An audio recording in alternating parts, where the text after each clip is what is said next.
Hi everyone, we'll just give it a couple of minutes for others to join in and then get started.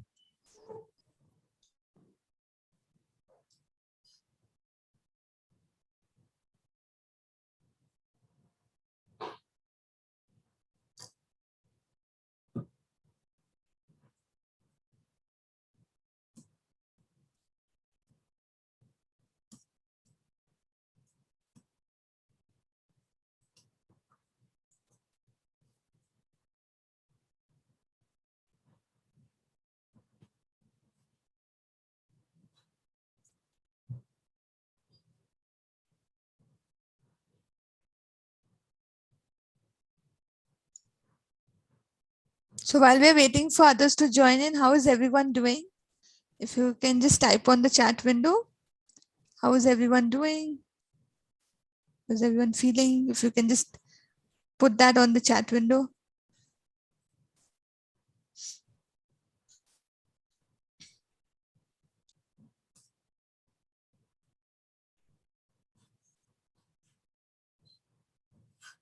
And send it to everyone, not just to me.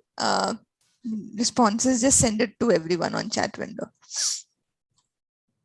You have somebody who's raised his hand. So you want to ask him what? Yeah. Giridhar, you want to speak something?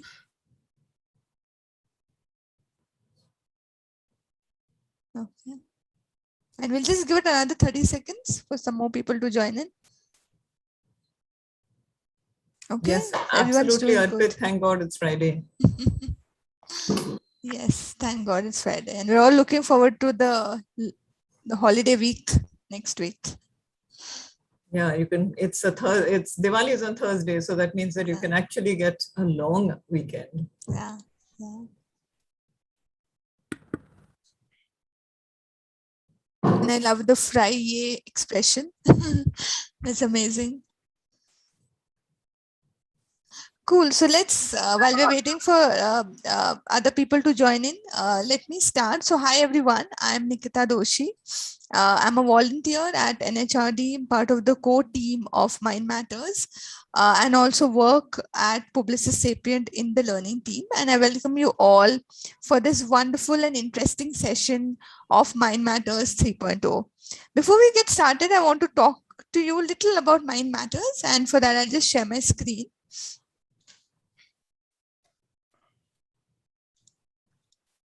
So as some of you may be aware, we started this MindMatters movement last year in October with MindMatters 1.0. We had another version of MindMatters 2.0 in the month of May to July. And we're here today for MindMatters 3.0. As part of MindMatters 3.0, the intent is to ensure that we help make mental health a strategic priority in organizations.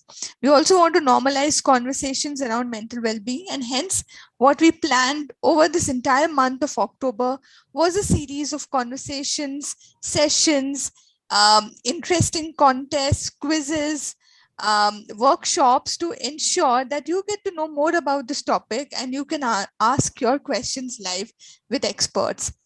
What you see on your screen right now is the calendar for the month of October and November and the things that we have planned.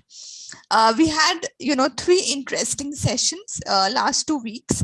We started with the launch with a games night. It was a very interesting gamified session on mental well-being. We had a tweet quiz. We also did a workshop on October 19th on the anxiety decode. The last session on October 26th was a session on accept and reset the queer experience. Today, we have this interesting session, and I'll talk more about it later on the Topsy-Turvy relationships, and the pandemic effects on that. Tomorrow, we have a very interesting conversation, a fireside chat between Raj Kamal and Rajiv Bajaj on the importance of mental well-being. And with that, we will wrap up the October mental health campaign.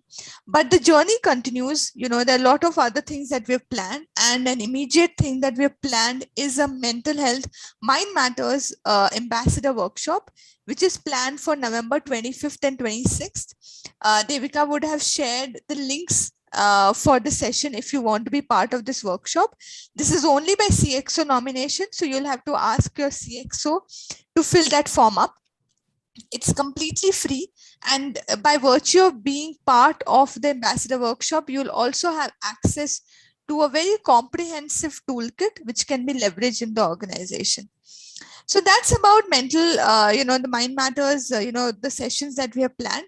We also have contests, one of the contests that is open, and we've kept it open as well, is share your story. And we definitely want everyone to share their stories around mental well-being. Put it on LinkedIn, tag us, and we are going to have 5 people who are going to win 1200 INR 1200 worth vouchers by Thought Company, which can be redeemed against exclusively curated mental well-being products. So share your stories, tag us, and you'll see more of this on our LinkedIn page. Before I proceed with the session, definitely want to thank our design and communication partner, Fulki, who have been integral in this campaign, right from Mind Matters 1.0. Our ambassador workshop partner, Mental Health First Aid India, who will be actually facilitating this workshop for us on November 25th and 26th. And our gaming and gift partner, the Thought Company, who have actually, curated these interesting mental well-being products. So with that, I would now like to introduce today's session, which is on topsy-turvy relationships. And it's a very interesting topic and facilitated by experts. So because of this pandemic, COVID-19 pandemic, it led to a number of changes in the way we engage in multiple roles and multiple relationships, be it as children, be it as parents, be it as siblings, be it as a spouse, be it as a partner, be it any relationship, be it at work, as colleagues, as a boss, or be it as friends. So there are multiple relationships on which COVID-19 has had an impact. What we will do is, and what our experts will do today, is look at the road ahead. Look at how are these relationships being impacted. What are some of the solutions? What are some of the things that we can do to ensure that our relationships don't get impacted as well? And also the entire element of social isolation, thanks to the lockdown and the impact of that on relationship. Anchoring this conversation today is Sujata Sriram, a professor and dean at School of Ecology, Tata Institute of Social Sciences, Mumbai. She's been in the field of higher education for over 3 decades. She enjoys teaching and research. She is very curious and enjoys trying to find out what makes people tick. Sujata was an integral part of Mind Matters 1.0, and I had the fortune of interacting with her a lot and learning from her a lot last time around. So with that, I would like to hand it over to Sujata. I also want to call out, we have a Slido link, and I will post that link on the chat window, on which you can ask your questions, and we will, pick it up throughout the session. So with that, over to you, Sujata. Thank you, Nikita. I think I would like to thank NHRDN for this opportunity. I think Mind Matters 1 was mind-blowing. And for me, what was the best part of it was the fact that mental health has come out of the closet. And organizations are talking openly about issues of mental health and mental well-being.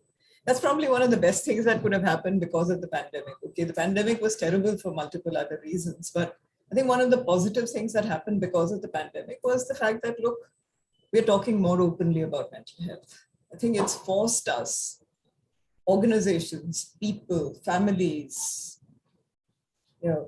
teachers, educators, to actually look at issues related with mental health. And I think one of the issues that comes up when we're looking at aspects of mental health relates with relationships, because the pandemic has disrupted relationships in many ways. I think in terms of how we relate to people, how we relate as child to parent, parent to child, again, within your workspaces, because in many ways, workspaces have had to move out of the traditional workspace. So we've had to, discover new workspaces. And within that, remake relationships, remake the way in which we can function. So I would say that this has been an opportunity. Let's take it as an opportunity. I think it's better to look at it as an opportunity than always considering it as something which is painful. So I have with me today three mental health professionals, academics, researchers, who've also been part of MindMatters 1. And at that time, they were speaking on different issues. So, but today I thought of calling in some of my social capital and trying to ensure that we could address issues of relationships and get the conversation going. So I would like this to be a conversation. While I do try and steer it, I also welcome questions to come in from participants, because I think there are many questions, many issues that each of us confronted. And I think at various points, it would be useful to try and bring up those questions as well. So with me in this conversation today are Jyothsna Chandur, who is from Bangalore. She's a mental health professional with about more than 15 years of experience as a therapist. She works extensively with young adults, with families on various issues. We also have Dr. Chetna Duggal, who is an academic from TISS and also a practicing mental health professional. Chetna is she's trained at NIMHANS, and after that has been working in TISS, and she's been working extensively with families and children, as I mentioned. And to round off this trio is Ms. Swarnima Bhargava, who is a mental health practitioner and also an academic. I think the title of mental health practitioner would be something that she accepts more readily than that of academic. She works extensively with young adults and families. So I think with that, I'll get the conversation going. So Chetna, over to you first. I mean, how have you seen the pandemic impacting relationships? What have you seen as the dominant features coming up? Thank you, Sujata. Thank you for having me here and also having a focus on such an important issue, something that's relevant or has been relevant for all of us during this time. I know that this is a very large opening question because there are so many types of relationships, and relationships are also set in contexts. If I was to think of it, of course, let's maybe start the conversation about what's happened in our families, because that's where we've all been situated during the pandemic. We've all been under lockdown and all been at home with our families very closely. And being at home in a situation of a lockdown with minimal support, whether it could be help, family support or social support, it has meant that we have relied very closely on our partners, our children, during this time. And there have, of course, been both sides of the story, to be honest, Sujata, and I'm sure all of us would agree. One side of the story, of course, has been of how this has brought families very, very close. We relied on our partners for support and safety, and relationships have seen a lot of improvement in quality. Families where we didn't have time for maybe our partners or our children because of the schedule that we had, the jobs that we worked. Suddenly, all of that became possible to do things together, to invest in those relationships, come together and work jointly, pursue interests, maybe share more openly about what we are experiencing. That has brought emotional closeness also, because at a time of vulnerability, as we've shared our experiences. But there's also the other side of the coin where, being in the same space has meant getting into each other's hair a little bit. So let's take maybe we take the positive first, and then, I think that's something that's very useful that you brought up, the fact that, the pandemic has offered space for relationships to become more solidified, in the sense that to allow people to come closer together, to allow people to share more openly, maybe. Jyothsna, what's your thought on it? I agree with Chetna, actually. It has kind of forced us to be in one place, but I think it also has helped us recognize that we are privileged to be able to do that. I mean, to have the space for ourselves as well as one another. I think one of the things that kind of struck me is the fact that we have the privacy to do it, the fact that we have the luxury of seamlessly moving from physical spaces to online spaces. I think those were some of the things that was very, very obvious to me, both with my own personal relationships as well as the people that I work with. It's a privilege that it's not really available to a lot of people. So, you've used two very important words, privilege and privacy. So I think both those are very important to look at. With the work that I do, I think that's one of the first things that kind of pop up. I've had clients take their online calls from their cars in the parking lots. So it kind of makes you become very aware of what you already have. And then probably gets you to perhaps look at what can you do to use it better. So that's where probably this entire thing of resetting relationships, that's something again that I feel I think that's what I'm also hearing from you. Yeah. Swarnima, what about you? What would you say? I think to add to what Chetna and Jyothsna have already shared, and I think even the theme that we've chosen, I think the pandemic has thrown relationships in general into the spotlight. What is the type of relationships that we have in our lives? What are the quality of those relationships? Are there any absences or lacks? And also, have we experienced any loss of relationships or any turmoil in relationships? So I think the pandemic has really helped to shine the spotlight on, where we are situated socially. Loss of relationships. Do you want to say a little bit more about that, Swarnima, please?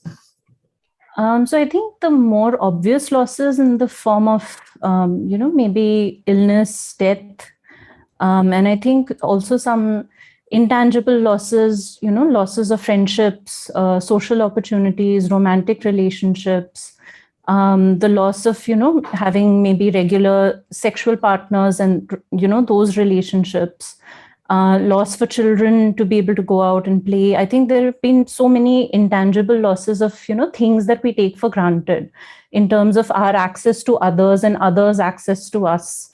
I think most notably last year when the first lockdown happened and travel was stopped, it's so taken for granted that even if family is scattered across the country or across the world, we can still get to each other if we need to. And I think that itself was really, shaken up last year, that no, you can't get to each other when you need to. Yeah, and I think you're very right. I think the first lockdown really brought lots of things to the forefront again in terms of, though you may have access in terms of privilege in some ways, how, a lot of that gets taken away from you. And again, I think the issue of lack of control comes to the forefront most, because that's when you realize that there are many things you have no control over. It's the pandemic has taken over. And again, we have handed over control to other agencies, whether it's the state, whether it's the government, whether it's the pandemic itself. I think we handed over a lot of control to the virus, and I think we're still trying to grapple with how the virus has affected us. Chetna, you want to come in on that?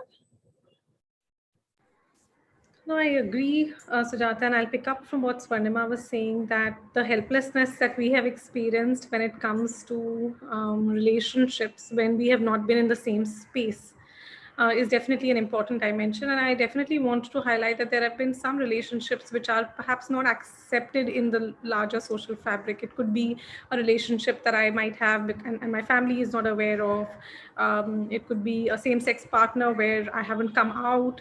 And those kinds of issues have also been very, very hard for people, where we have moved back with our families, but our partners might be living elsewhere, or even if we are married and couples are, separated and living in different countries and not able to meet. So that separation and that helplessness has had also a large psychological impact on people, because it's a very basic human need to be in close contact with people we love. There have been lots of people who've been alone during this time, absolutely isolated, living alone, and not having anyone to speak to, not having any physical contact. It's a huge deprivation. And while we are very resilient, and I'm sure we've powered through this time, but there's no saying in terms of how challenging it could have been.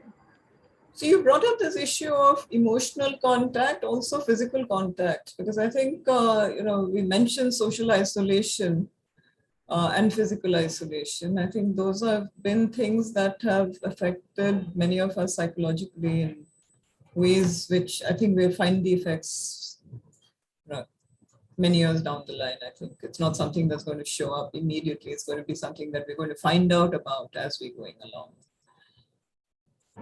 Jyothsna, your two penny bit. I was also thinking of how the social capital, as we call, has kind of rearranged itself also during this time, because while your relatives and loved ones might be far away, your neighbors have kind of come closer together. I think, at least in the layout of the area that I live in, I know that I'm a lot more aware of who my neighbors are now than what I was perhaps 2 years ago. You're absolutely right in that. And in apartment complexes, they kind of come together, and there's a lot of work that was done. So I think that was also very, very heartening to see people kind of mobilizing and working by themselves. And what you were talking about, the helplessness and a lot that was that the government perhaps could not do, I think we as members of a community were able to mobilize and do, and we are still continuing to do, I feel. A lot of vaccination drives that are constantly going on even now, and people who kind of jumped in to get groceries and all that for our neighbors. I thought somewhat kind of rearranged our social network and got kind of, helped us connect with people immediately around us. So in a strange way, the pandemic helped us get to know our neighbors better. Yes. It helped maybe bring communities together. Yes. But I think that's when I would say that, I've also got the, comparison between what's happening in a city like Bombay versus what happens in a city like Delhi. So, I do know that, in Bombay, this kind of, the RWAs have been extremely active, in terms of helping out the elderly, helping out people who are in need, again, making sure that, it's not just provisions, but all the other aspects get, delivered literally at your doorstep if you can't go out to access it. But I don't hear the same stories from other cities. Swarnima, you're sitting in Delhi. Do you see some, same things there? How did you see communities coming together? Did you see it? I was sort of sitting with Jyothsna's idea about social capital and privilege. And I was thinking about the other relationships that we all have in our lives, especially relationships with help, all forms of help that we have. And I think to answer your question, Sujata, I think there was much more insularity in this part of the world, where I saw people very much trying to, look out for themselves, not be as invested in neighbors, unless those relationships were previously established. I also saw a lot of people let go of their help, saying that, okay, if I'm not traveling anywhere, I don't need the driver. If the maid isn't allowed to come in, I don't need the maid, which was, again, very shocking to see. But, this was also something that I noticed. I think some of that also happened here, and that's why the RWAs did send the message around saying that, look, pay your help at least a little bit. You don't have to pay if you don't want to pay them the full salary. At least give them some amount, and also some amount of reaching out to provide provisions and things like that. And again, I think Bombay at various points was very badly hit. So I think in many ways,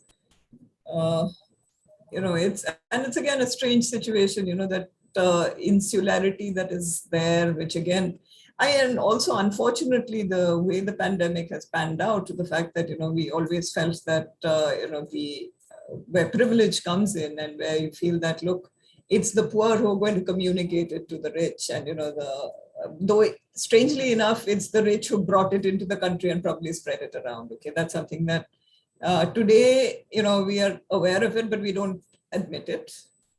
But then again, it became much more of a problem when, the so-called poor were the ones, and we were very scared that they would communicate it to us, because after all, in terms of what are the kinds of, dwellings they're living in and things like that. So I think definitely, Swarnima, you're right in that. I think there's been this reset button in terms of how we respond to and relate to people who help us, people who work with us. We're always talking about relationships and others, but what about our relationships with ourselves? Can we also look at that a little bit? Because I think at the end of the day, I think those relationships with the self are also extremely important to examine. This time I'm going to go the other way around. So Swarnima, you first. I think I was just looking at the panel when you asked the question, Sujata, and I was just saying that, everybody here is a woman. Yeah. And I was just thinking what it would be like to have the male perspective for this question, because I think there's been a lot of pressure and a lot of demands to do absolutely everything, which has, I think, really impacted people's, at least women's relationship with themselves in terms of being able to take out time for yourself, having access to privacy, being able to step out for a therapy session, be able to say no to childcare, or no to sitting with your child for homeschooling, or say no to, responsibilities in the kitchen, or say no to meetings after hours. I think in terms of relationship with the self, I think the ability to say no, I think has been really tested or maybe even developed with the pandemic. So does that mean self-care has become more important? And have we, begun to recognize the importance of self-care finally? I think, again, it's again something depending on privilege. Do women have, or do people have the privilege to be able to entertain the idea of self-care or ask for it in their families? Be able to carve out space, because if I'm not doing that work, then it means somebody else is. So do we have enough somebody else's who are, willing and able to pitch in? Okay. Jyothsna, you want to come in on that? It was a very deep question. I think I'm still trying to make sense of how has it changed. But to pick it up from where Swarnima left off, I agree that it perhaps has varied for me at different points in time. The ability to spend time with self, even though you're physically alone, you might not necessarily be mentally alone. You might not have the privilege to be able to stop thinking about what else is happening with other people around you. So you might, I think depending on what the losses have been throughout, I think my ability to stay with my own feelings and all of that perhaps also has varied across time. But what has certainly happened is I have reached out to a lot more people electronically than what I ever have in my entire life. So I have kind of revived a lot of my school friendships. I've revived a lot of other important aspects to my own life, my own hobbies, etc., that I had not perhaps thought of in a long time. But that does not necessarily mean that I have been, consistently been able to do it. But it has helped me kind of reflect on what are important for me and what I would like to certainly have in my life. But I think how much time have I been able to give it has varied, I feel. But as a mental health professional, how do you see this coming out in terms of, do you feel, people who come to you, how have they related with the aspects of the relationship with the self?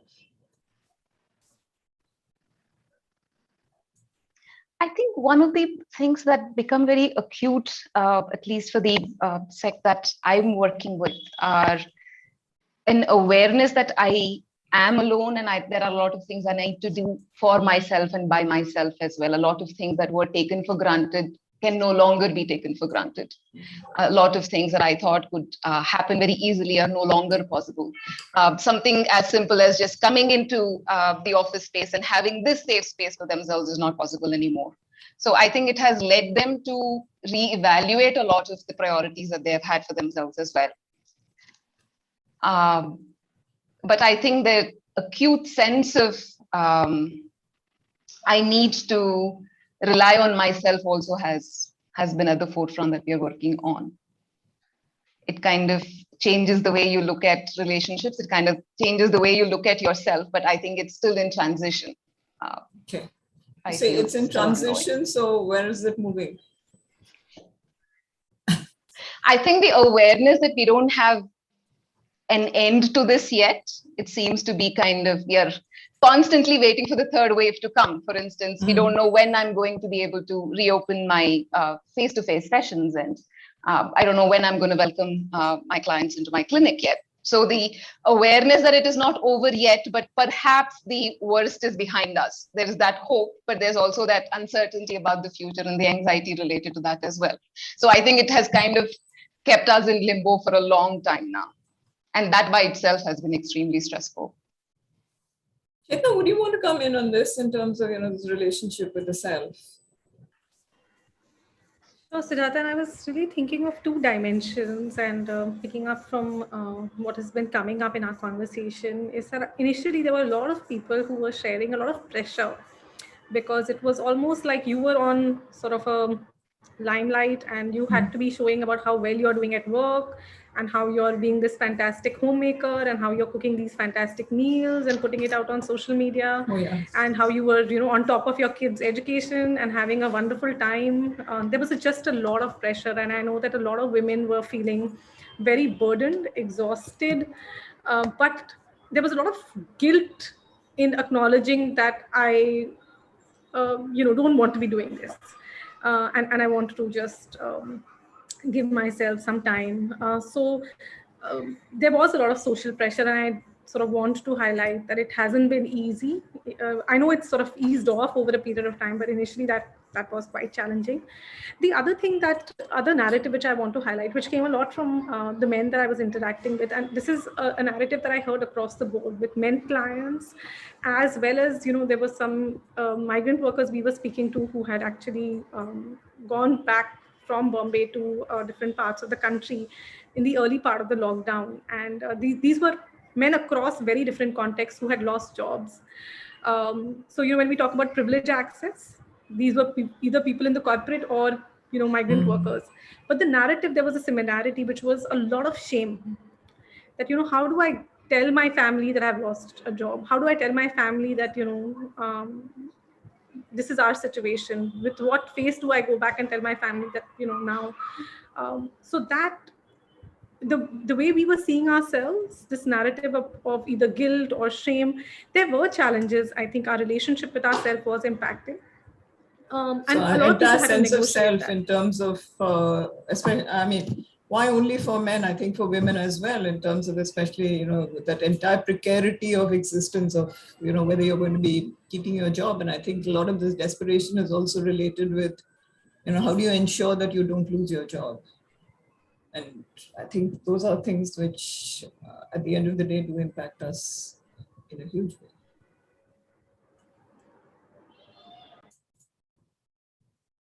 Swarnima, you want to say something? Yeah, in fact, I was just thinking, the other maybe taken for granted thing, which was health, particularly for young people or people who are otherwise, going about living their lives functioning, that, I can't take my health for granted. And I remember so many people of all ages, looking for better ways to take care of the body. What are the supplements I need? What are the blood tests I need to get done? So there was a lot of, I think, emphasis on the body and upkeep of the body, and it was no longer seen as, something that I can take for granted. Yeah, and that's yet, the one side. I also know the other side where, you have people who complain about, pandemic eating, this thing of comfort eating. And, that also goes with the baking and the cooking and overeating that comes up there as well. And I think whenever I talk to my brother who lives in France, he keeps talking about how in his family there's this, his daughter has put on a lot of weight, so he is after her to try and shed that weight. So I think those are also other stories about the issue of, to what extent are you looking after yourself, or are you not looking after yourself? Are you looking after yourself too much?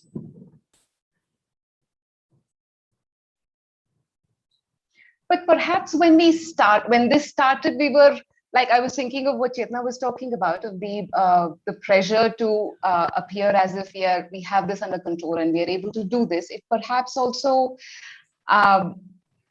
could be maintained only to a certain extent, because I think when the pandemic started, we were perhaps also at a time where we enjoyed the fact that we were at home and we could do a lot of things that we could not have thought of earlier.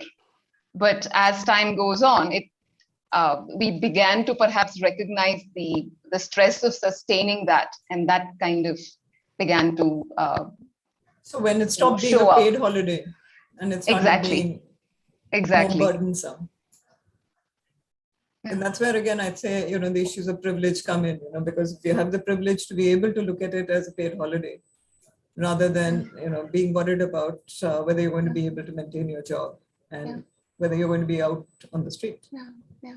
Because what we perhaps thought of was that it was a sprint, but it turns out to be a marathon that still ongoing. So there are a couple of questions that have come in. I think I'd like to take up this one. Living together in the same space for so long puts a strain on everyone. How do we preserve our relationships for later? I think this is an extremely pertinent question. I thank the person who's asked this question. So Chetna, you want to take that, and then we'll let the others also come in on this. So again, how do we maintain relationships which are under strain because of the fact that, there's too much togetherness?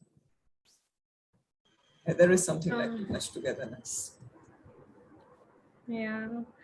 No, I think this is such a good question, because we've all thought about this, I think, in our own different ways. But I'll just sort of restrict myself to a couple of things, and I'm sure Swarnima and Jyothsna will take this forward. But I think, one of the things that it's this whole situation has taught us is that we are relational beings, and we rely on each other a fair bit. Especially this crisis has really taught us that. And I think that if we were to sustain our relationships, to continue focusing on the strengths that exist, I think that is something that this pandemic has taught us, that how do we become grateful for the strengths that exist in our relationship, and taking that time to appreciate those strengths in our partners, our children, our help, our networks, our friends. I think that is something I wish that we would sustain. The second point that I sort of think is important is about safety. I realized that we all want to feel emotionally safe. And we all just ran back when we felt threatened to people who we felt safe with. And I would say that if we are able to continue creating safety for each other, that would be a huge takeaway or a learning for us, that we could keep going. And in a similar sort of a vein, I would say that, we all have looked for certainty and stability during this time. The uncertainty has made us feel very, very unsettled. So we can't control that, but what we can ensure is some stability in our relationships. So what we can offer each other moving forward is focusing on strengths and some certainty and stability in relationships. And most important, I think, we keep saying safety is priority. So I would say safety. So these would be my top three, I think. Thanks, that's wonderful. I think this thing of appreciating strengths, I don't think we do it enough. And again, do we do enough in terms of providing security and stability? I think those are things that we can definitely look at ourselves and, and see how we can ensure that relationships sustain. So Swarnima, what are your takeaways, and what would you say would be important? I think for me, three things maybe would be important. The first, I think, is the importance of communication. When stuff is in short supply, I think like space or time or gadgets or energy or then I think negotiating and communicating has become so important. How do we fight with each other in a kind way or in a Is that safe way, like possible? Chetna? Absolutely. Or how do we, talk to each other, or how do we advocate for ourselves? How do we give way? I think those things have become really important. And I think in relation to that, maybe also, being aware of our sensitivity to rejection, so that if my partner, my child, or the person, whoever I'm living with, says no to me or is upset or angry, to be able to also recognize that, is it about me in this moment, or is it about something that they might be going through or sitting with? Yeah, I think these are a couple of things that I'd share. Thanks. I think that's important, especially I feel this thing about it's not me, it may be the situation that is resulting in this kind of a response coming from my partner. I think that's very important to look at, because I think very often, we keep thinking that, oh my God. And again, it becomes again that horrible vicious cycle that starts off. Circularity, yeah. What about you, Jyothsna? What would you say? I think taking it from there, I would perhaps think of respecting differences, that we are different from each other and there are different aspects of ours. We can't really expect our partners and our immediate family members to be our clones. So it's important to kind of respect where we differ and see if we can complement that. The other bit is also to have other support network apart from the people that you immediately live with. So to constantly reach out to other people as well and have that support ongoing. So it does not lead to a lot of stress on this one particular relationship. Beyond that, I can think of a few other things which are very concrete and everyday things in terms of being open about expectations, and it kind of stays in the communication area. It could also be about sharing responsibilities and recognizing that a lot has changed within the space that we live in. So we can't really continue to be what it used to be earlier. One of the things I think that pandemic and the research during pandemic has shown is gender inequality has perhaps grown during this time, and continuing with what Swarnima was talking about earlier, that perhaps it requires a little bit of a sensitivity from everybody within the household to look at how do we share responsibilities so that one person does not have to bear the brunt of everything. So on that, I have a colleague who says that her husband, who's also working from home, at 8 o'clock in the morning, switches on his laptop, he's appropriated the dining table and he's able to get to work. As far as she's concerned, it takes her a lot longer in order to be able to say that, look, I need to get to work. So, and I think those are, again, factors where, there's a certain degree of blindness that comes up about what other people need, which I think we all need to acknowledge the fact that things are not exactly the same as they were earlier. And we need to make a little more accommodation. I'll just add one other thing, which, I feel for me, it's extremely important. I think I'm looking at it from my perspective. The issue of being able to give people space. And here I'm not talking about physical space. I'm just talking about, the fact that, look, I might need some time out. So, the thing is that, and I think those have been issues which are very important to look at during this pandemic time, when you recognize how much you need privacy and how much you need this thing of, and whether it's going into the bathroom and being able to shut the door so that you can sit down and think. I think those kinds of issues have really come to the forefront quite a lot at this time. I have another question that's come up, which I think is very important. It's linked to what we've been talking about. How do we create emotional safe spaces? I think it's something that we really need to look at. How do we, within families, again, I don't think it's just within families. I think it needs to be also within workspaces. What is it that we need to do in terms of creating emotional safe spaces?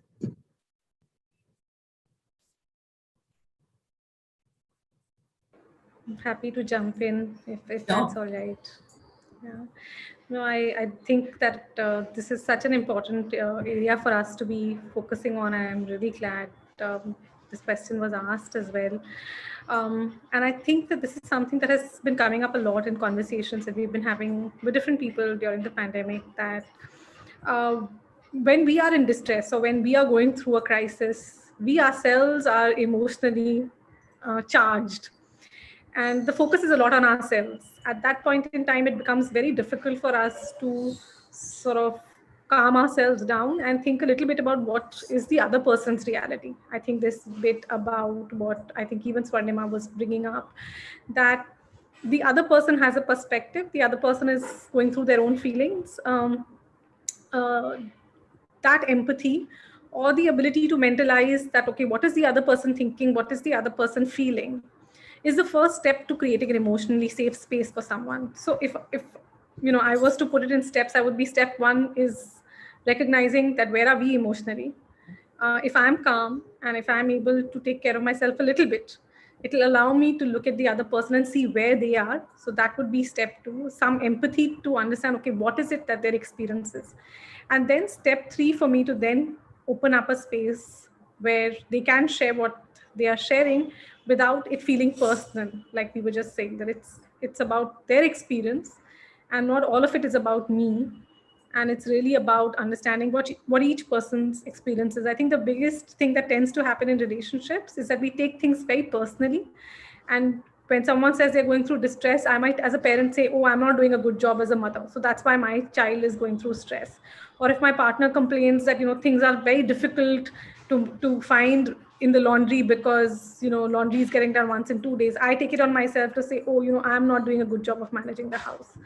But also to be able to separate and say, okay, where is this other person coming from? What are their feelings? And then that would ensure that we are able to create a safe space where people are able to share what they're experiencing without it escalating to,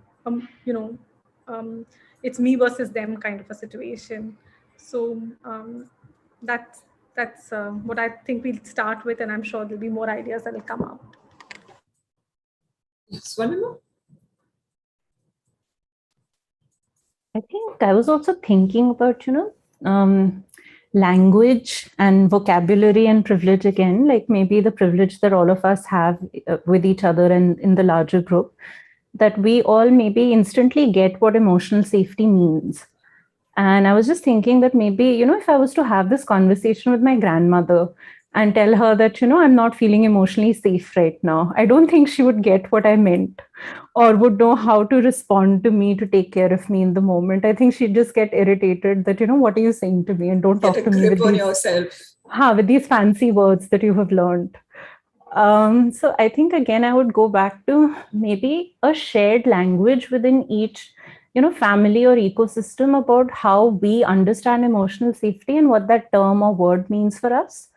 And to be able to ask ourselves, how am I contributing to emotional safety in my family right now, or in my group, or at my workplace? A lot of times, I think the conversation about emotional safety is also, am I on the receiving end and do I need to receive it? But I think we forget that, we are also creating it. And if it's a good day for me, or if I feel more resourceful, what can I do to contribute to emotional safety for others in the group? And what language do I use to ask for space, or ask for time, or ask to, for something that would make me feel emotionally safe, which again can vary, I think, depending on, what group we're talking to. Thanks. Jyothsna? I was actually also thinking of how both Chetna and Swarnima are talking about the importance of recognizing that for oneself before we are able to do it in the relationship. So if we are able to find some space to reflect on what is happening in my mind and my body at that particular point in time, maybe simple breathing techniques to some mindfulness, to some awareness, or some kind of writing down what is it that I'm feeling at the moment might get us to now look at what is the other person's reality. Because one of the things that leads to frequent conflicts is the unawareness about what are the basic assumptions in this particular interaction. So sometimes taking some time for self to look at what am I assuming and what is my reality at this point in time in terms of my mind and my body helps me also see in what way can I communicate this to this person in front of me. Okay. So it's it might make it a little more tangible and easier to make it happen. So these techniques, can you say a little bit more about them? So you're talking about mindfulness type techniques, we're talking about journaling, you're talking about being more in touch with your own emotions, as well as those which will also help you get in touch with the emotions of others. Yeah. So these are very simple, just a few deep breaths at a time, or it could be if you're used to doing pranayama like techniques. So breathing basically helps you slow down a little bit and get in touch with what is your experience at that point in time. So anger could be felt as increased heartbeat, or your face flushing, or your body becoming hotter or warmer, or it could be the agitation, the change in the tone of your voice. So all of us have these personal, very unique ways of experiencing some of these emotions. The more we are aware of these, the easier it becomes for us to see how do we regulate it. So the first step towards recognizing our own reality is to become aware of how our body reacts under these circumstances, and what kind of thoughts and memories and emotions come up at that particular point in time. So simple breathing techniques can also be used to stabilize ourselves a little bit, ground ourselves a little bit at that point in time. And journaling, it could be as complex or as simple as we want it to be. It could just be sitting down to type down on your phone as to what am I really thinking at this point in time, or what am I really feeling. See if I can, instead of reacting at that point in time, can I pause and walk away for a bit and then come back and continue that discussion. So all How of these. easy are these techniques? I mean, the thing is that would you require a certain degree of emotional awareness, All of these would require to practice. do They this? require it becomes better as you practice it more. It is certainly a skill that you can develop. So it could be as simple as I'm noticing that perhaps not when you're actually going through that situation, but maybe when you're reflecting on it, when you recognize that I lost my cool there, or there is something that happened there that led to a conflict that I could not really walk back from. So becoming aware of that in hindsight would be perhaps the first step towards doing it. And the more you learn to practice doing that at times where you're not emotionally very charged, you might be able to do it on the spot in a little while. But it certainly does require practice, and it is a skill that can be built on. Okay. How can organizations help develop these skills? Right. Yeah, Swarnima. Sorry. And then we'll come back to Jyothsna. No, go ahead. No, I was just thinking about, moments where we already maybe use these skills. Like I was just thinking about my time washing dishes. The repetitive soothing motion and the joy when you have a clean plate in front of you. And how that also helped me a lot to get in touch with what I was thinking, or what I was preoccupied by, or what I was worried about, or, realizing when my back started to hurt after some time. So, maybe all of us have these everyday things that we do, whether it's cleaning or showering or, petting our dog or whatever, where we tune into a more mindful state, where we're, more attuned to what we're thinking, what we're feeling, what's going on in our body, what's going on maybe in our surroundings. So maybe I think it's about recognizing these small mundane ways or unseen ways in which we already practice mindfulness, and then, applying it or generalizing it into a very intentional skill, like I think Jyothsna is mentioning. Yeah. So you mentioned pets. I think, there's been a lot that's happened during the pandemic and pets. Lots of people have adopted pets. Yeah. But again, there's also a lot of, the abandonment of the pets that's been happening. So, which is, again, something which I think all of us need to be mindful about, because, while we have used the pets as means of giving us some solace, I think if we are going to take responsibility over pets, I think we need to continue with that. I think those are important aspects that need to come in. Chetna, you want to come in? I think two things came up for me in this discussion. One was the word compassion. And I think it's come in through what, all of you said, and especially where you wrapped up, Sujata, saying that, compassion towards our animal companions, compassion, like Swarnima was saying, towards ourselves. Like Jyothsna was saying, these practices help us build that. And people have been talking a lot about compassion during this pandemic, towards the world, towards nature, towards, sometimes we get so caught up in our own lives that we had lost that, sometimes that touch with our own compassionate selves. And that has happened. I think the movement during the second wave, where people just, reached out over Instagram and all social media, helping each other find resources. There was just a lot of compassion that we saw that emerged, lots of groups coming together, providing food, just a bunch of stuff. So that was one word that was coming up. The other thing that also came up where you asked in the previous question, Sujata, about what can organizations do, like systems. And I think that's a very interesting conversation, that it's not only an individual's responsibility, but a systemic responsibility. So I think somewhere for us to, just say, oh, this is an individual process, everyone can just do their own thing, take care of themselves, and we'll all be fine. I think maybe also for us to accept that there is an organizational culture, there's an organizational space that can be created, and it could be anywhere on the continuum. It could be something very unstructured, it could be something which is, like an undertone, or it could be actually explicit in terms of creating reflective groups or reflective circles, which ensure that there are actually spaces where people can experience the power of, thinking about themselves, asking questions of what is important for them. I think that's another thing that's happened during the pandemic. We really questioned what we value, why we do what we do in terms of our work, how does it sit with who we are as people, talking about meaning, and how we want to use our time and live our lives.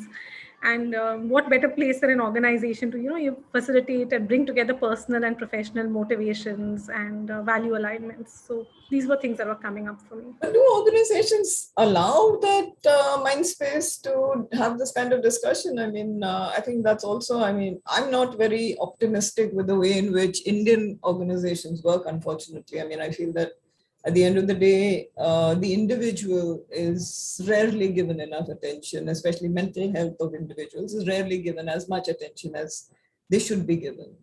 Again, if we look and see, how many organizations have something like a mental health policy, how many organizations have issues related with, care and attention. I think this kind of an event gives me the platform to vent a little, to look at, why issues of mental health and well-being need to be brought to the forefront.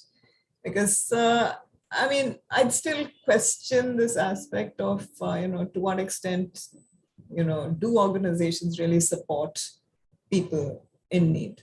And, while the pandemic may have provided, certain benefits, are those going to last?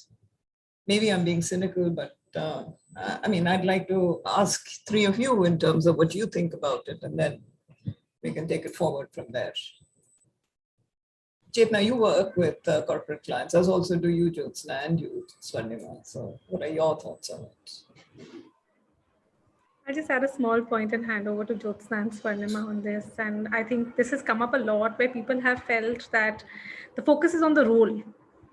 People have felt very dehumanized and felt, am I dispensable then? Because now, people are only looking at whether the work is getting done. So where am I in this? And does the person not matter?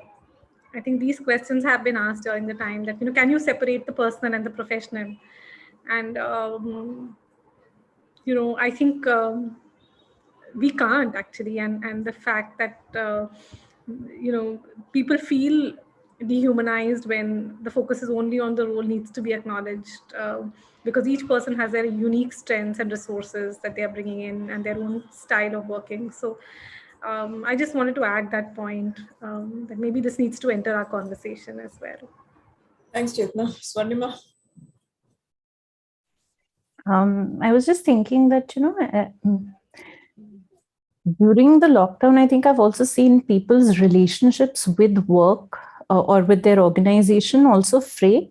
And many people have also, chosen to make shifts at this time. There's been a lot of, which is, I think, now given companies this urge to like bring people back in person, because, there's a lot of shift that's happening. I think, the questions that Chetna brought in about, why do we do what we do and what meaning and purpose does it serve? I think those have become important conversations that are maybe being held privately or in family spaces or social spaces, but maybe there's still no room to have such a conversation with authority at work. And I think as long as companies privilege, business as usual or getting the job done, I think it's going to be very hard to look at the human in these situations, in these processes, because the human is, again, maybe a disruptive element when it comes to getting the job done. Maybe, dealing with an employee who's coping with anxiety or depression is somebody who's disruptive, who's, stopping the factory line, so to speak. It's going to affect the bottom line. Yeah. So I think companies overall are designed to not maybe make space for that. And I think everybody, again, needs to be very mindful and intentional, especially people in positions of leadership, to be able to cultivate that culture and create room for that, because the system itself does not make space for that. But I think there's a very interesting chat going on in the chat box, which obviously I think I prigged some individuals. But then again, I feel that I definitely, Fleming, I think some of the points you bring up are extremely important, but I think we also need to look at, these exceptions. I would be very happy if the individuals you talk of became the rule rather than the exception.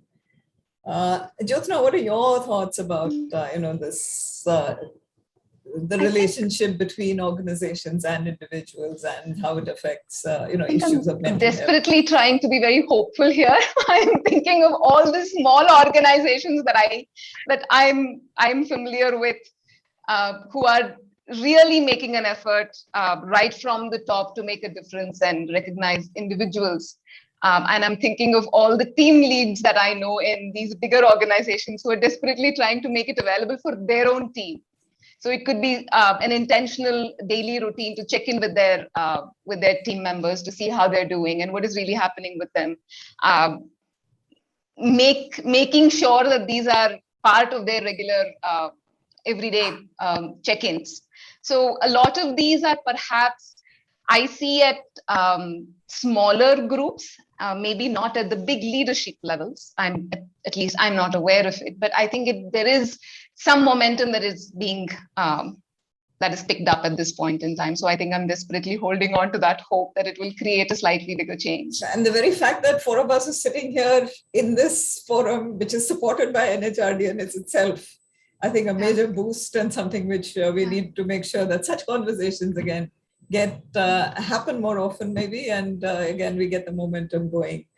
There's a question that's come up again relating to some of the techniques that we were talking about in terms of the coping techniques and breathing and journaling and mindfulness techniques, which again very useful, interesting for us to look at, because while we do advocate these, and it's easy for people who are aware to pick up on these, happens to be an entire I wouldn't call it a generation, an entire section of individuals who feel that, look, anxiety and depression and things like that is for the weak.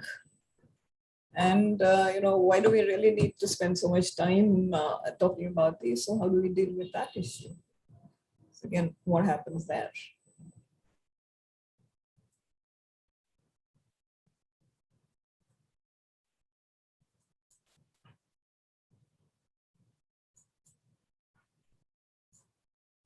Yeah, Jyothsna, I'm looking at you.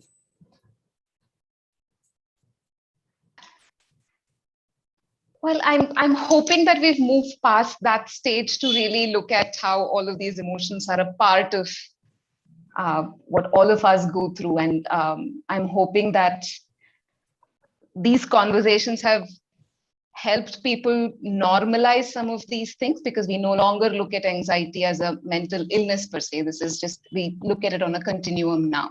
So the more we are able to accept and talk about it, the easier it becomes to regulate it and manage it. So it need not necessarily be something that stops me from functioning.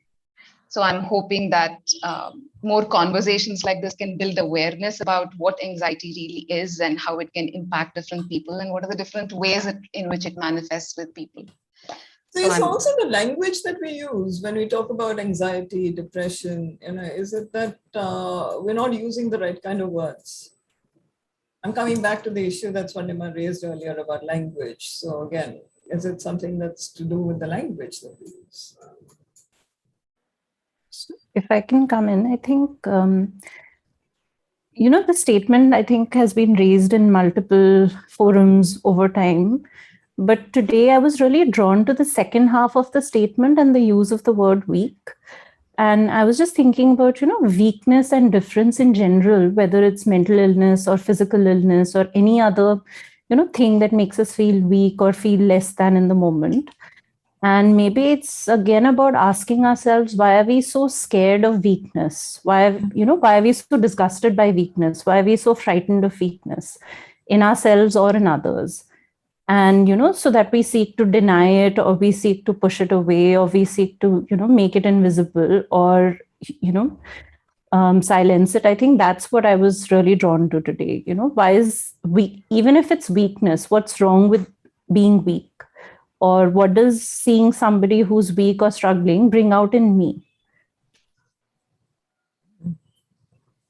So, but is that something that has happened more recently? Have you seen this in terms of the inability to deal with weakness is something which has been there always, or is something which is much more recent?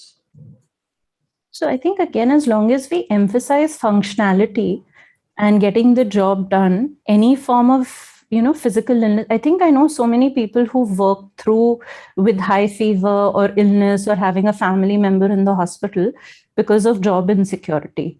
And I've seen that a lot, with people in their 20s and 30s right now. Is it more of a gender thing, or is it something which cuts across genders? That, what if I lose my job?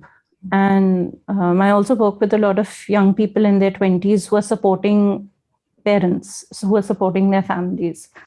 So I think as long as the system does not have room for difference or room for, lack of functionality, even in a temporary way, I think then anything that interferes with function or interferes with getting the job done is going to be marginalized and, othered. And in this instance, we are talking about mental illness, but it could be maybe anything.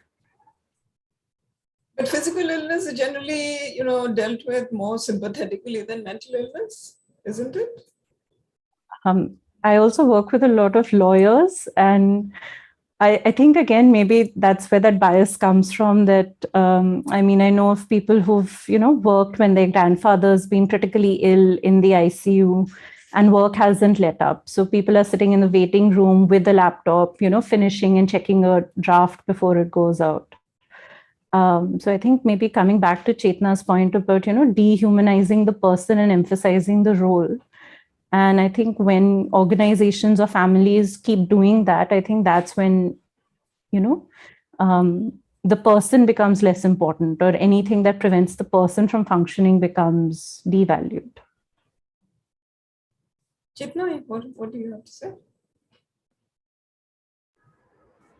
Yeah, I was actually thinking that what is it that we ultimately value and what do we prioritize? So that will determine my response. And I was thinking that, I've spoken to a lot of people who have been leaders in managing teams, and they've spoken a lot of stress around making decisions around that. And on one hand, we have an employee who's going through an experience and they want to be compassionate and empathic. And on the other hand, there's a lot of pressure to deliver. Because maybe there's a funder on the other side, maybe there is a client on the other side, maybe there is the ethical dilemma that comes up, that what do I prioritize? And I feel like maybe a little space for leaders also to be able to think about the kind of challenges they might be going through, while maybe at some level they might be wanting to be compassionate or being supportive, but at the same time they still have to push for certain deliverables, because eventually there are other drivers as well in terms of goals and outcomes, and the kind of ethical dilemmas that they might be experiencing, and the questions that they might be left with at the end of the day, which might not be allowing them sometimes to sleep, because they have heard so much, contained so much, but at the same time still have to turn up the next day and manage people and ensure productivity. So I was also trying to think of what that could feel like. and how difficult it might have been for some of us who might have been managing teams during this time of the pandemic. Because it's difficult to respond to vulnerability. I think, I will pick up on what Swarnima was saying. Seeing vulnerability in ourselves, seeing vulnerability in others is a very difficult thing. And there are lots of cultural scripts. People who are vulnerable are weak. People who are vulnerable will never succeed, will never get far ahead in life. They will never make it to leadership positions. There are lots of scripts. And those scripts impact everybody, whether it's the person who's vulnerable or the person on the other side. And they become oppressive for everybody, irrespective of gender or leadership or power. And till such time that the driver is going to be to ensure outcomes, which is that law agreement needs to go out, what you were saying, or a contract needs to go out, then it doesn't matter how it's getting done. As long as I know as a leader, I have to get it out. So how it can be challenging, even for the leaders, what I wanted to just put out there. Yeah, so very often if the buck stops with a particular person, then at the end of the day, you need to take accountability about what's happening and to what extent can you bend or modify expectations and timelines. I don't think those are, I don't think we have answers to those kinds of questions. Those are things that, again, the imponderables in many ways, and again, which give rise to multiple ethical dilemmas. And at the end of the day, I think, but ethics is also something which is very relative, isn't it? I mean, the thing is that what we today would be considering as, ethical issues would also be, things which were not really considered as something which was, problem sometime back. Again, this entire thing of man up and, you might as well, take it on the chest kind of a thing rather than, something that you need to be worried about, anxious about, or concerned about. And again, talking about what is politically correct, what is, correct in a particular social environment as it is today. There's a question here, which I think very important to look at. What would your advice be for entry-level leaders? Again, people who are going to be groomed as future leaders. Again, keeping this entire thing of mental health, mental awareness, those kinds of things. Anybody who wants to start? Jyothsna, you want to start? I'll just start thinking about it. I'm sure Chetna and Swarnima will have much more thoughts. Perhaps the awareness that a lot of these might not have very rigid right and wrong answers, the ability to be able to ask and reach out for support and help and take on board other people's suggestions. The openness to take support is what I'm thinking, to build an understanding of what this is like. Because one of the things that came across for me when I was listening to the earlier conversation was there is no black and white with this. We don't have any concrete understanding of what anxiety is in order to be able to make that a part of a concrete policy. Because if you have a fracture, you know what the fracture would look like, and you know how long it will take for you to recover from it, and you know how many weeks that person will be off. But when it comes to anxiety, when it comes to depression, when it comes to postpartum issues, a lot of these are not very clear. So we are still kind of understanding how this goes. So compassion is perhaps one of the things that we need to start with, but also an awareness that I need to build my knowledge base as I go along. So for somebody who's a young leader who's perhaps taking on that role, that awareness that a lot of these don't have any right and wrong answers, and we need to build that knowledge base as we go, is perhaps one of the first things that come to my mind. So being open to conversations, open to new ideas, again, not working or moving into something with a fixed mind space, and making sure that you listen. Yeah. Because one of the things that come up when I'm thinking of companies and policies and contracts and all of that, there is so much of black and white there. There is so much of this is how it will be done, that perhaps it's very difficult to accommodate things that don't fit into that. And some mental health is something that will never fit into something like that on paper.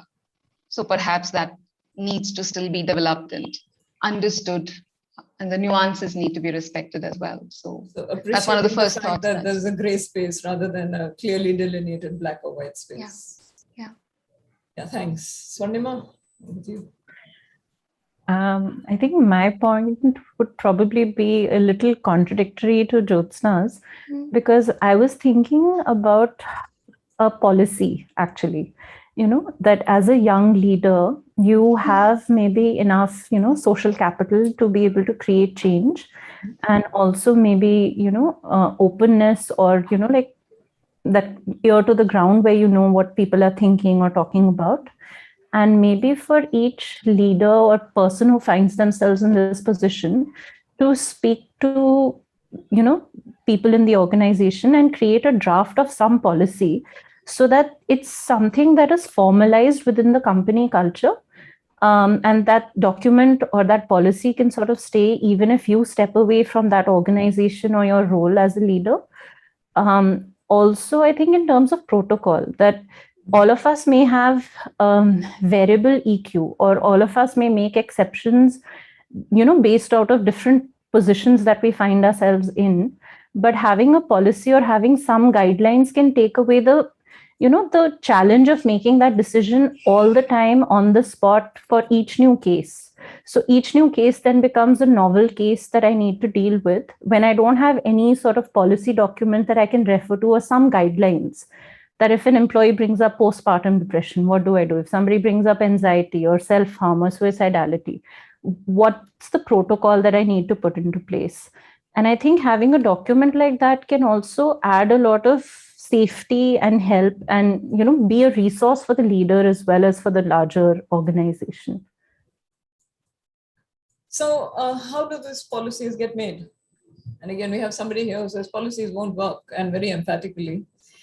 So again, this concern about people should be ingrained, I suppose, in the DNA of the company culture, or else it would be one more tick in the box.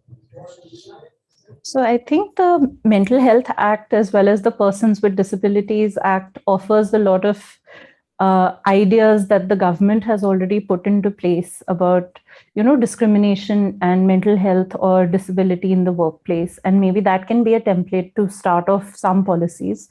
Also, speaking to your contemporaries in other countries where mental health is more established, where policies are more in place, and seeing what are those policies, what can I bring and implement here, what do I need to adapt. And again, I think, speaking to the organization, speaking to people and seeing, what feels fair, what feels doable, what can we offer at this point in time, and maybe, starting the process off that way. Okay, thanks. Chetna?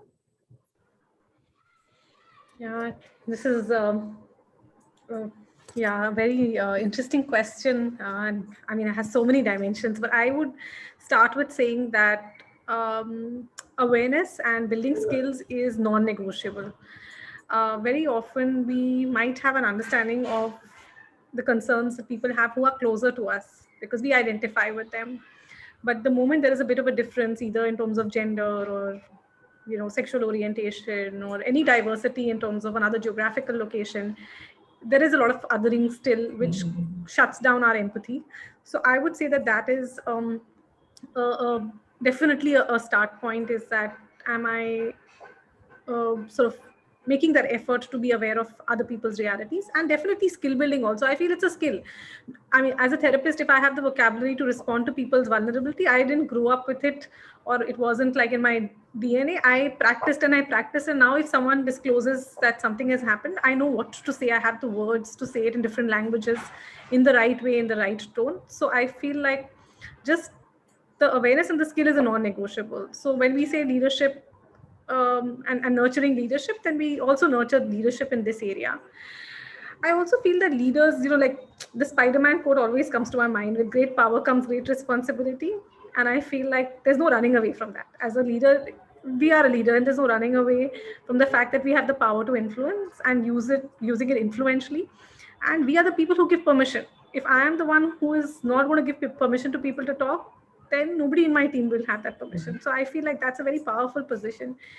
And we will perhaps be able to give those permissions for those conversations to happen. So I think there's a lot of sense of agency that we have.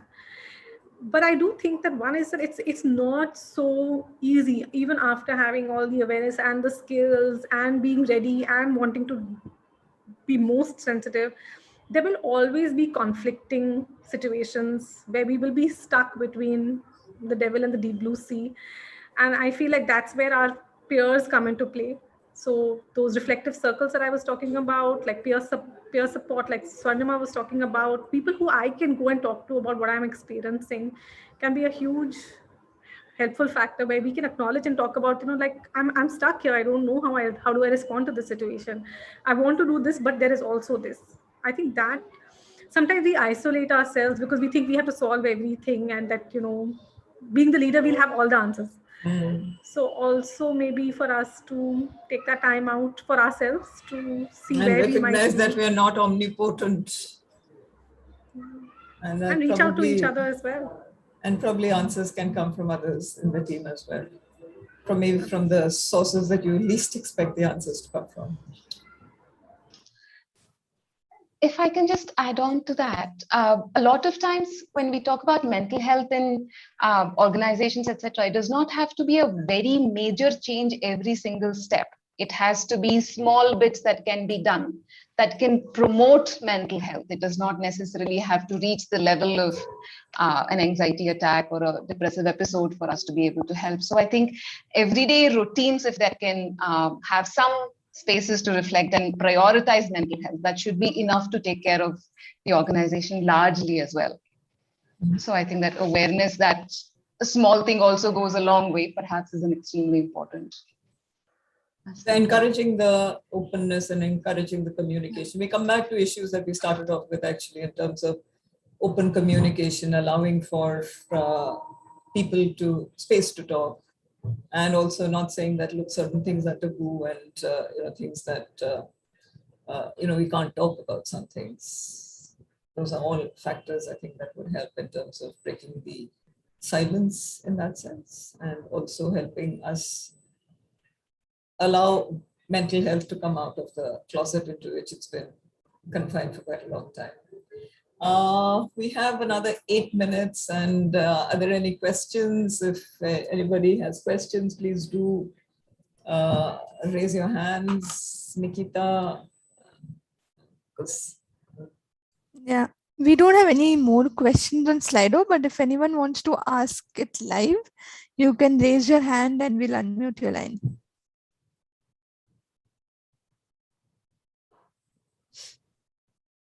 And while you're doing that, I've also pasted a link for feedback. So do share your feedback on that link. I'm just going to read out this comment that Varsha has made, which I think is useful for us to also look at. Mental health is very subjective from person to person, and has a lot of factors to be considered. In my perspective, a policy can't help. Rather, the leader can focus to upskill him or herself and demonstrate, and also the team members, on various skills, enhancing their happiness quotient and mental health. I think I'd like to respond to that. Sure. I think it's a, yes and sort of a situation rather than a no but. Because I think while there are certain things which are unique and individual, the way I think, like Jyothsna has also mentioned about a continuum of anxiety or a continuum of mental health and mental illness. However, there are also certain maybe categories within that continuum which you can create policy around, which you can create some, protocols around. Like, for example, self-harm or suicidality, though intensity or impulsivity or circumstances might vary very largely for person to person, but having a protocol in place, like Chetna also mentioned, training in place, skills in place, knowing what to do, step 1 to 10, I think that can be created as a broad general, guideline for leaders. Yeah. Also, I'd like to say that, policy definitely helps in terms of setting some kind of a framework in place in terms of what the company believes in, and what the, where does the culture of the company also what is the culture of the company? I feel that, policies are at the end of the day extremely important. And again, people come and go, leaders come and go, but policies stay. And I think at the end of the day, if we're looking at organizations also enduring, we need to look at, having, funnily enough, I'm, I would say a proponent and advocate of policies because I find policies have a role to play, are useful to look at. And again, it's useful in terms of having a guideline. The other thing that I would also like to say is that, the problem with policies come up when, we consider that they're cast in stone, okay? Policies are not cast in stone. Policies are made by us, for us, by us. And I think that's the flexibility that we need to take in terms of, look, how do we adapt a policy? And I think finally also policy helps to create that distinction between an entitlement or a right and a favor. Yeah. That my boss isn't doing me a favor, that this is something in this moment that I'm entitled to as per so-and-so policy. So I think that really gives, the person a way to advocate for themselves. So I think maybe if policy is a bad word to use, can we talk about guidelines? Guidelines, yeah, let's say guidelines. Maybe, people would be less threatened by the term guidelines rather than policy, because policy is something which is too much, it's a loaded word. So, it's... if we say I just wanted to add an example to this, Sujata, because I think, actually somebody will make it more tangible. A better word. Because something like self-care leaves is what I wanted to talk about, that, as a part of an organization. I also want to add one more thing after that, yeah. Yeah, so just even having something like a self-care leave, which is like a provision which people can use, and it's sort of institutionalized, and then it's more like a right, and I can use it without any explanation to anyone, and rather than having to ask every time, and it's at the discretion of the team lead. So even a small sort of a policy like that can give a very different message to everyone and the team in terms of how much their mental health is prioritized. If you look at where work from home came up, that's exactly, the thing is that, work from home started off as a choice that women could make, women could make to decide to work from home if they didn't want to come to work, because, it just, issue of choice was very important, but unfortunately, in this situation, when we are looking at work from home, choice gets taken away from us. And so I think this issue of self-care leave is extremely important to look at. And just one other factor that I think, that needs to go into guidelines relates with insurance. What is it that, policies, again, I'm using the word policy because this is where you need to have a policy in terms of, how do you get a reimbursement for things like therapy? If you are seeking mental health care from a professional therapist, how do you get reimbursement for it? Are you going to get reimbursement for it? What is it that you need to produce as bills saying that, you've attended sessions in order to get reimbursement? I think that's a really, really important point, because even places which have in-house therapists, a lot of people are reluctant to use those services out of fear of breach of confidentiality. So being able to get, an insurance or reimbursement for services, I think that will really encourage people to, seek out those services.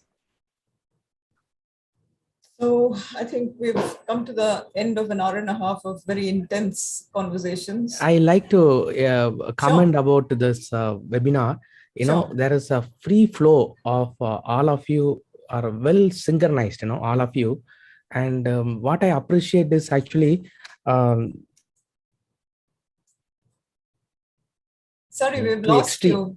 You discussed, two extreme factors like dogmatic thinking, they say, So you are not defending one side or the other side, but then pros and cons of, being in a lockdown situation, and you analyze so well, all of you, contributed so well.